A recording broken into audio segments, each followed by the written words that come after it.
समाज आणि राष्ट्राच्या प्रगतीसाठी विविध क्षेत्रात उल्लेखनीय योगदान देणाऱ्या व्यक्तींचा सन्मान करणं ही केवळ गौरवाची बाब नसून त्यांच्या कार्यातून नव्या पिढीला प्रेरणा देण्याचं महत्त्वपूर्ण कार्य आहे, असं प्रतिपादन राज्यपाल जिष्णुदेव वर्मा यांनी केलं। मुंबईमध्ये आयोजित सर्वोत्तम नागरिक सन्मान 2026 या सोहळ्यामध्ये ते काल बोलत होते। यावेळी सांस्कृतिक कार्यमंत्री ॲडव्होकेट आशिष शेलार हे उपस्थित होते। आजच्या काळात आयटी व्यावसायिक, डॉक्टर, वास्तुविशारद, कलाकार, उद्योजक आणि विविध क्षेत्रात काम करणाऱ्या यशस्वी व्यक्तींचं एकत्र येणं ही विशेष गोष्ट आहे। केवळ वैयक्तिक यश मिळवणं हे महत्त्वाचं नसून ज्ञान, विज्ञान आणि तंत्रज्ञानाचा उपयोग समाजाच्या विकासासाठी आणि प्रत्येकाच्या जीवनात सकारात्मक परिवर्तन घडवण्यासाठी झाला पाहिजे, असं राज्यपाल म्हणाले।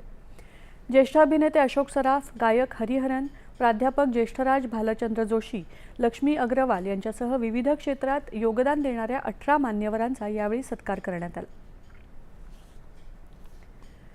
बातम्यांपलीकडच्या बातम्या, अचूक माहिती, सखोल विश्लेषण